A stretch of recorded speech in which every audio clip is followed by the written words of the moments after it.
তো আমি যাচ্ছি আরেকটা আইবুড়ো ভাত খেতে, এটা 3 নম্বর। এই যে আমার সাথে আছে তনুরানী, ঠিক আছে চলো গিয়ে দেখা হচ্ছে। তো আমরা পৌঁছে গিয়েছিলাম, এটা 3 নম্বর আইবুড়ো ভাত ছিল, 2 নম্বরটার ভিডিও নেওয়া হয়নি যার জন্য পোস্ট করতে পারলাম না। আর এখানে একটু ঘুরে ঘুরে নিজে একটু সাজুগুজু করেছিলাম, তো সেটাই তোমাদেরকে দেখাচ্ছিলাম, ব্যাস এতটুকুই।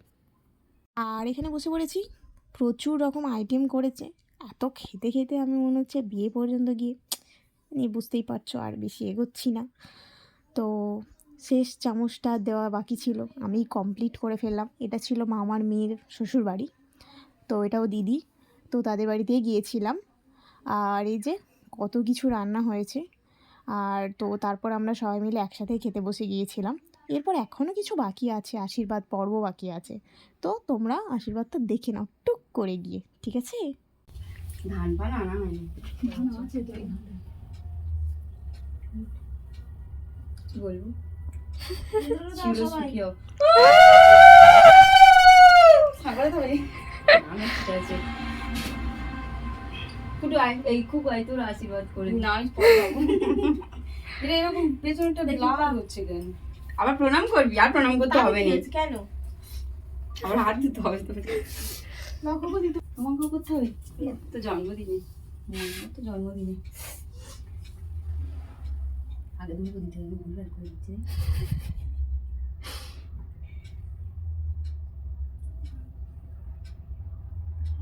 এরকম কাঁপছে কেন? কাঁপছে না, ওটা হচ্ছে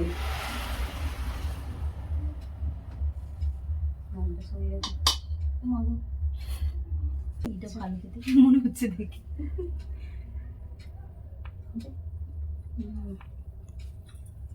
তো ওটা ছিল দিদি আর দিদির ননদ। তো এখানে ফ্রায়েড রাইস হয়েছে, মাছ ভাজা, আলু ভাজা, বেগুন ভাজা, স্যালাড, মাংস, চাটনি, পাঁপড়, পায়েস, 5 রকম মিষ্টি, মানে অনেক রকম আইটেম, এত খাওয়া অসম্ভব ব্যাপার। তো সবাই মিলে বসে যাওয়া হয়েছিল, গল্পে গল্পে খাওয়া দাওয়া হচ্ছিল। আর আমার সাথে গিয়েছিল তনুরও মানে ছোটোখাটো একটা আইবুড়ো ভাতে ঠিক কেমন কি মনে হয় ওরও হয়ে যাচ্ছে, ও খুব আনন্দ পাচ্ছে, ও হয়তো ভাবছে মনে মনে আমার আইবুড়ো ভাতটাও কবে হবে, এত এত খাওয়া দাওয়া করব। তো ও গাবিয়ে খাওয়া দাওয়া করে নিল। তো সবাই মিলে খাওয়া দাওয়া করে একটু গল্প টল্প করে রেস্ট নিয়ে বাড়ি চলে এলাম।